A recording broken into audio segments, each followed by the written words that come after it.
Okay. Hello friends. இந்த வீடியோல நம்ம யூனிட்டரி மெத்தட் தான் பார்க்க போறோம். யூனிட்டரி மெத்தட் யூஸ் பண்ணி எப்படி ப்ரொபோர்ஷன் கொஸ்டின்ஸா சால்வ் பண்றது பார்க்க போறோம். ஸோ அதுக்கு முன்னாடி லாஸ்ட் வீடியோ என்ன பார்த்தோம்னு சொல்லிடுறேன். ஸோ லாஸ்ட் வீடியோல நம்ம இதான் பார்த்தோம். இதெல்லாம் பார்த்தோம். ஸோ இதான் பேசிக்கா ப்ரொபோர்ஷன்னா என்னன்னு ஒரு இன்ட்ரோ கொடுத்தேன். ஸோ அந்த வீடியோ பார்க்கலாம். அந்த வீடியோ பார்த்துட்டு இன்னைக்கு வீடியோக்கு வாங்க. ஸோ இன்னைக்கு வீடியோ நான் ஸ்டார்ட் பண்றேன். யூனிட்டரி மெத்தட் என்ன first? Finding the value of one unit and then using it to find the value of required number of units is called unitary method. So பேசிக்கா ஒரு யூனிட் கண்டுபிடிச்சிட்டு எவ்வளவு unit அவன் கேட்டிருக்கானோ அது solve பண்றது தான் யூனிட்டரி மெத்தட். ஸோ அதுக்கு 3 step ஆக்சுவலா புக்ல கொடுத்துருக்காங்க. அதெல்லாம் நம்ம தெரிஞ்சுக்கணும் கூட அவசியம் இல்லை. டேரக்டா நம்ம ப்ராப்ளம் சால்வ் பண்ணும்போது உங்களுக்கு புரிஞ்சிடும் எப்படி பண்ணணும் இது. ஸோ நம்ம டேரக்டா ப்ராப்ளம் சால்வ் பண்ணலாம். சம்டைம்ஸ் யூனிட்டரி மெத்தட் யூஸ் பண்ணணும் கூட அவசியம் இல்லை. ஒரு யூனிட்டோட வேல்யூ கண்டுபிடிச்சு தான் ரெக்வயர்ட் நம்பர் ஆஃப் யூனிட் கண்டுபிடிக்கணும் கூட அவசியம் இல்லை. ஸோ அதுவும் நான் சொல்றேன், இந்த ப்ராப்ளம் சால்வ் பண்ணும்போது சொல்றேன் ஐடியா. ஸோ அந்த ஐடியாவும் ஸோ கொஸ்டின் ஸ்டார்ட் பண்ணலாம் சால்வ் பண்றதுக்கு. So Pari wants to buy 5 tennis balls from a sports shop.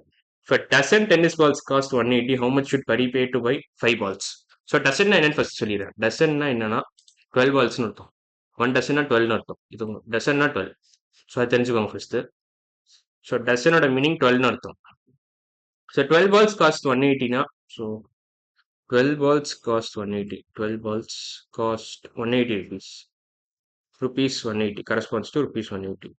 இப்போ 5 பால்ஸோட வேல்யூ என்னன்னு கேட்டிருக்காங்க. 5 பால்ஸோட வேல்யூ இதுக்கு யூனிட்டரி மெத்தட் யூஸ்ஃபுல்லாக இருக்கும்.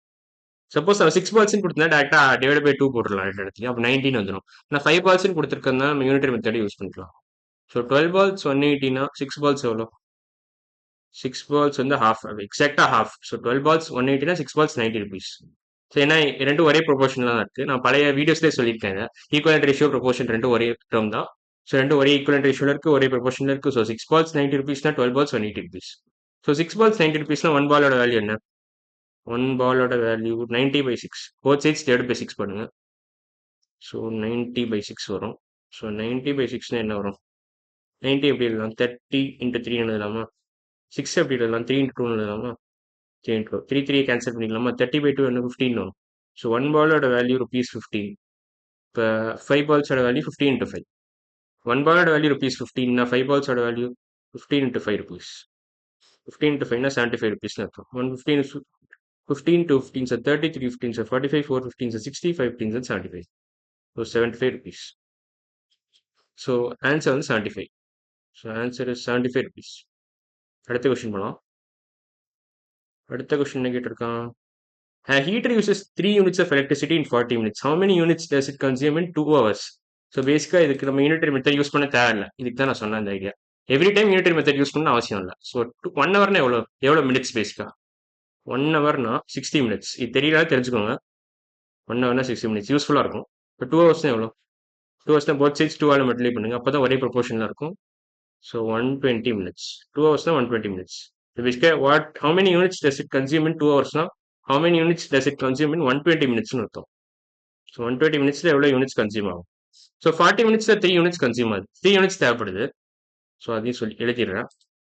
Heater uses 3 units of electricity. So 3 units corresponds to 40 minutes. So 120 மினிட்ஸ்னா எவ்வளோ? இன்ட்டு 3 போடணும் both sides. Both sides into 3 போட்டிங்கன்னா இதுவும் இன்ட்டு 3 போடுங்க, இங்கேயும் இன்ட்டு 3 போடுங்க. இப்போ 9 யூனிட்ஸ் கரஸ்பாண்ட்ஸ் டு 120 மினிட்ஸ். அப்போ தான் ஒரே ப்ரொபோர்ஷனில் இருக்குது. ஸோ இந்த மாதிரி நீங்கள் பண்ணலாம், இந்த மாதிரி மேனிப்புலேட் பண்ணலாம் ஈஸியாக. 120 மினிட்ஸ். ஸோ 9 யூனிட்ஸ் தான் answer. Answer is 9 units. So இந்த கொஸ்டினோட எக்ஸாம்பிள் 3.9 ஆன்சர் வந்து 9 யூனிட்ஸ். சாரி, வேற கலர். 9 யூனிட்ஸ். Answer 9 units. இதான் ஆன்சர். ஸோ அடுத்த கொஸ்டின். Okay, exercise 3.3. இதில் ஃபர்ஸ்ட் கொஸ்டின் மட்டும் முடிச்சிடலாம் நம்ம. ஸோ 3 இல்லை, இன்ஃபேக்ட் இது அடுத்த வீடியோ போடலாம்னு நினைக்கிறேன். ஸோ இந்த வீடியோவில் நம்ம வந்து யூனிட்டரி மெத்தட் தான் பார்த்தோம். ஸோ ஃபைனிங் இதான் யூனிட்டரி மெத்தட் பேசிக் ஐடியா உங்களுக்கு புரிஞ்சுக்கும்னு நினைக்கிறேன். ஸோ அடுத்த வீடியோவில் நம்ம எக்ஸசைஸ் 3.3 ஸ்டார்ட் பண்ணலாம். ஸோ இன்னைக்கு வீடியோ அவ்வளோதான். அடுத்த வீடியோவில் பார்க்கலாம். பாய்.